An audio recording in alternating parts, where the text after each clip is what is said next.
বউ ভাতের দিনই আমাকে ডিভোর্স দিতে চান আপনারা? পৃথিবীতে কাউকে এভাবে ডিভোর্স দিতে দেখেছেন? তোমার কাছ থেকে নিয়ম শিখতে হইব। আজকে বাড়ি ফিরে যাইবা, 3 মাসের মধ্যে ডিভোর্স লেটার পাওয়া যাইবা। আমার শাশুড়ি চেঁচিয়ে জবাব দিলেন। গতকাল আমার বিয়ে হয়েছে পাশের থানাতেই আমার শ্বশুর বাড়ি। আমার হাজবেন্ড ব্যবসায়ী। শ্বশুর শাশুড়ি পছন্দ করেই এনেছে আমাকে। গতকাল থেকেই সবাই ভীষণ হাসি খুশি ছিল। আমার হাজবেন্ডও আমাকে ভালোই পছন্দ করেছে। ওনার নাম সাকিব, আমার নাম তুবা।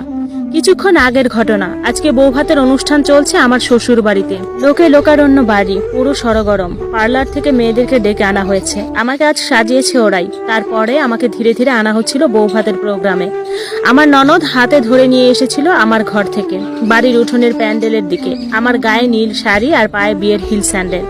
যখন আমাকে ঘরের সিঁড়ি দিয়ে নামানো হচ্ছিল তখন শ্বশুর সিঁড়িতে দাঁড়িয়ে কারোর সাথে ফোনে কথা বলছিলেন। ননদ আমার বাম পাশ থেকে হাত ধরে রেখেছে। আমার ডান পাশে সিঁড়ির এক কোণায় ছিলেন শ্বশুর। সিঁড়ি দিয়ে নামতে গিয়ে হিল জুতোয় আমার শাড়ি আটকে পড়ে। আমি উল্টিয়ে পড়ে যাই সিঁড়ি থেকে। তখন ব্যালেন্স হারিয়ে আমি পড়েছিলাম শ্বশুরের গায়ে। আমার ব্যালেন্সলেস ধাক্কায় শ্বশুরও সিঁড়ি থেকে পড়ে গেছেন, কিন্তু তিনি আর উঠে দাঁড়াতে পারেননি। কোমরে প্রচন্ড ব্যথা পেয়েছেন। বয়স্ক মানুষ তো, সামান্য পড়ে যাওয়াতে বড় দুর্ঘটনা হলো। শ্বশুরকে ইমার্জেন্সি নিয়ে যাওয়া হয়েছে হসপিটালে।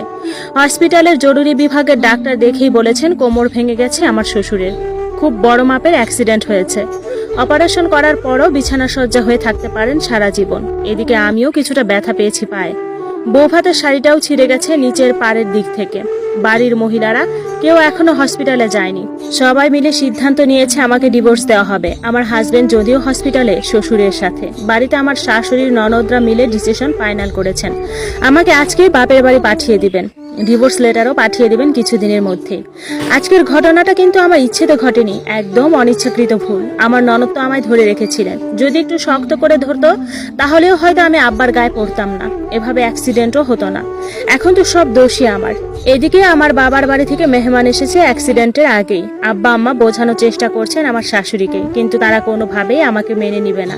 আমি নাকি অপয়া, অলক্ষী। আমার আব্বা কোমর ভাঙার কথা শুনে তখনই হাত জোর করে অনুরোধ করেছেন আমার শাশুড়িকে, বেআইন সাহেবা, বিয়ের সকল চিকিৎসা খরচ আমি দিব। আপনি আমার মাইয়ার সংসারটাকে নষ্ট করেন না।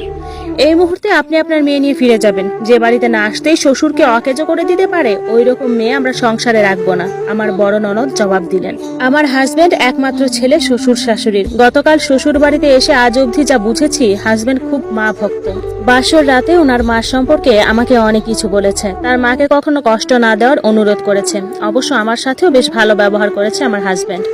যথেষ্ট আন্তরিক ছিল সেই বিয়ের সময়টা থেকেই। তখন মনে হয়নি উনি আমাকে কোনো কষ্ট দিবেন। অথচ আজ একটা কথাও বললেন না আমার হয়ে। এটুকু